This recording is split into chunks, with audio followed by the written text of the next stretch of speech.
હરિ ઓમ. Serial number 2993 ગૌ મહાત્મ. મહાભારત સભા પર્વની અંદર કહે છે કીર્તનમ શ્રવણમ દાનમ દર્શનમ ચાપી પાર્થિવા ગવમ પ્રશસ્યતે વીર સર્વ પાપાહરમ શિવમ. ગૌ એવો શબ્દનું ઉચ્ચારણ એટલે ગૌ એ શબ્દનું શ્રવણ અને એનું કીર્તન. ગૌનું દાન, પણ ગૌ દાનની અંદર બહુ જ ખબર રાખવી જરૂરી છે કે ગૌ દાન કર્યા પછી દુઃખી તો નહીં થાય, એનો ખૂબ વિચાર કરવા દો. અને સાથે સાથે ગૌના દર્શન. આપણા એક મહાન વિરક્ત શિરોમણી,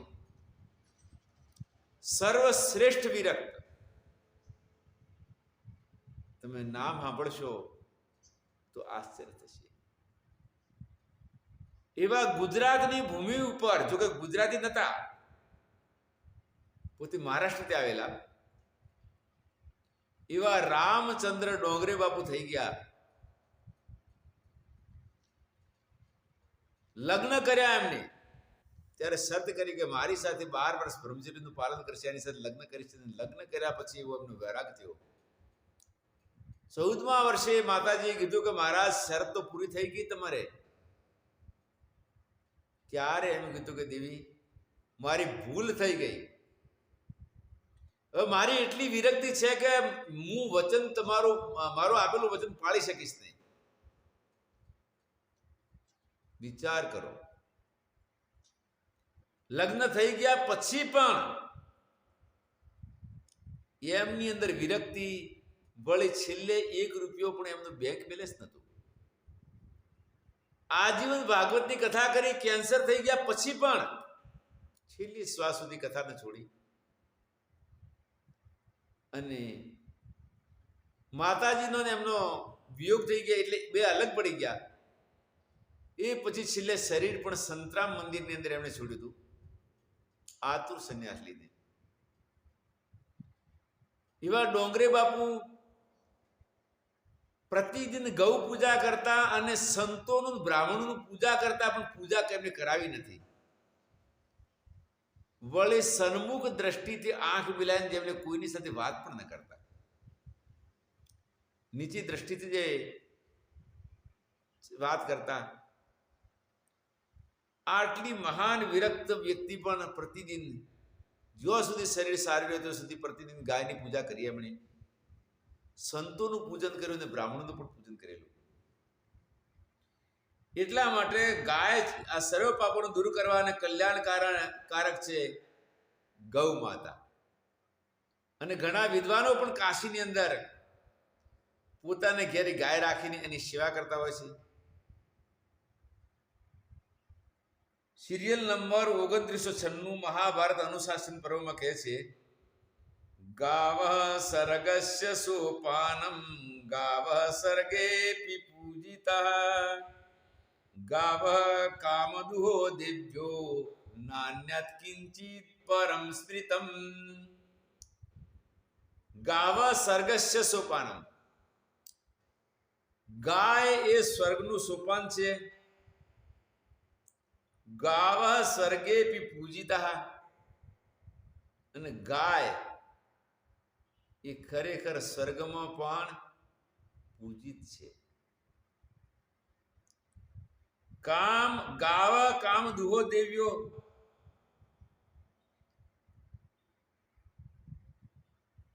ગાય સર્વ પ્રકારના ફળ દેવા વાળી છે. કામ દુહો એટલે તમે જે કામના કરો, પુત્ર કામના, ધન કામના, યશ કામના. કામધેનુ કીધી એટલે કામધેનુ એટલા માટે કીધું કામનાઓને પૂર્ણ કરવા વાળી અને છેલ્લે મુક્તિ આપવા વાળી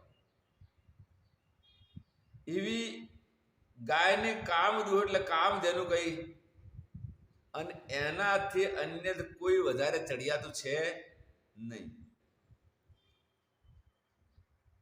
સિરિયલ નંબર 2997 મહાભારત અનુશાસન પર્વમાં પણ કહે છે, ગોભી તુલ્યમ ન પશ્યામી ધન કિંચિ દિહાત્યુતમ ઇત્યેતદ ગોષુ મે પ્રોક્તમ મહાત્મ્યમ ભરતર્ષભ. હે ભરતર્ષભ, આ સંસારમાં ગાયોની સમાન અવિનાશી ધન બીજું કોઈ નથી. અને પહેલા જ્યારે આપણે બેંકો નથી અને મોટા મોટા ઉદ્યોગો નહોતા, એટલે વ્યક્તિની ધનવત્તા ગાયો ઉપર ગણાતી કે ભાઈ એની પાસે કેટલી ગાયો છે, એ ગાયો કેટલી છે એના ઉપર ધનવત્તા ગણાતી. એટલે આ સંસારમાં અવિનાશી એટલે મુક્તિ આપનાર સંસારમાં ગાયથી જ મહાન બીજું નથી. અને ગાયનું મહાત્મ્ય તો પૂર્વજો પાસે પણ સાંભળ્યું છે. બીજું, બનાસકાંઠાના અને અન્ય ગુજરાતના વહાલા પશુપાલક ભક્તોને મારું કહેવું છે કે ભાઈ દૂધનો વ્યવસાય કરવાવાળા વ્યવસાય તો કરે, પરંતુ આપણી જે કોકરેજ ગાયનું વેક્સિન જે આપવામાં આવે છે કૃત્રિમ બીજના, એની અંદર પણ અમુક ગાયો 7-7 લીટર એક ટાઈમનું દૂધ આપે છે. પાછું પેલી HF અને જર્સી કરતા વધારે સારું. HF અને જર્સી એ વિદેશની વંશજ છે.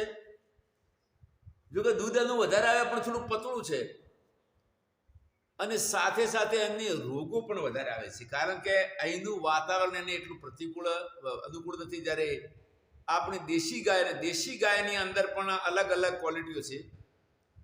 ગીર, શાહીવાલ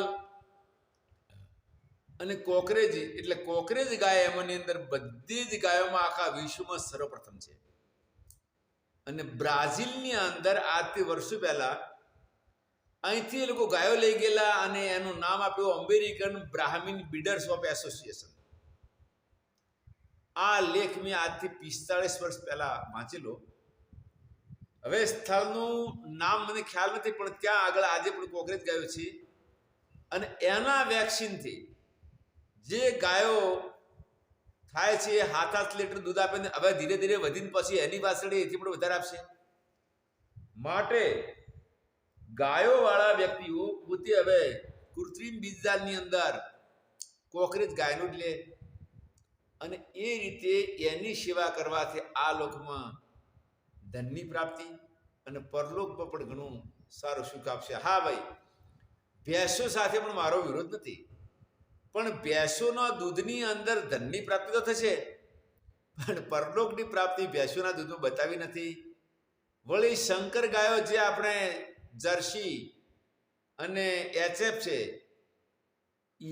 એ પણ ખરેખર શંકરને લીધે આપણી ભારતીય ગૌની બરાબરીમાં પૂરી ન ગણાય અને હલકી ગણાય. એટલે બને ત્યાં સુધી તમે દેશી ગાયમાં આ જે વેક્સિન છે ને, વેક્સિનની અંદર કદાચ કઈ હજાર ગાયોમાં ક્યારેક એકાદ વાસળી થાય ને કે વાસળો થાય ને કે વાસળી થાય છે, આવી ઘણી સુવિધા છે. માટે ગૌ મહાત્મ અમે વ્યાખ્યાનમાળામાં ઘણું મોટું છે, પણ અમે સંક્ષિપ્ત લીધું, અને એની મહત્તા ઘણી જગ્યાએ છે. જો કે પંજાબમાં ગૌશાળાઓ ખૂબ જ છે. અમુક જગ્યાએ તો પંજાબની અંદર 8-9 કિલોમીટરના એરિયામાં એક ગૌશાળા આવતી, અને ત્યાંના સરદારજીઓ ખૂબ જ શ્રદ્ધાપૂર્વક ગૌઓની સેવા કરે છે.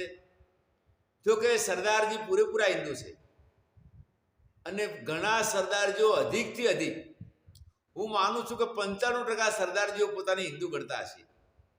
95 ને કદાચ 98%, માત્ર 1-2% જ એમ માને છે કે અમે આઝાદ છીએ, અમે હિન્દુ નથી. અને ગૌ સેવા એમને કહેવી પડે. ગૌ સેવા સાથે સંત સેવા પણ, સંત સેવા સરદારજીઓ ભારતમાં ટોપ લેવલે કરે છે. અને હું 10 વર્ષ ત્યાં રહી આવ્યો.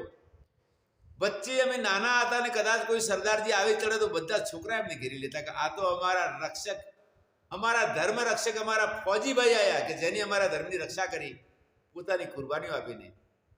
એ પછી 1978 પછી બધું થોડે જે વાતાવરણ બદલાણું રાજકીય ક્ષેત્રે એટલે થોડો મતભેદ થયો, પણ હવે પાછું હરખું આવી ગયું. આજે પણ કદાચ કોઈ જગ્યાએ શીખ લોકોને જુઓ તો ખૂબ શ્રદ્ધાપૂર્વક અને આદરપૂર્વક જોજો ને એને ખૂબ સારો આદર આપજો. આ સાથે આપણું ગૌ માતમ સંક્ષિપ્ત અમે પૂર્ણ કરીએ છીએ. હરિઓમ તત્સત.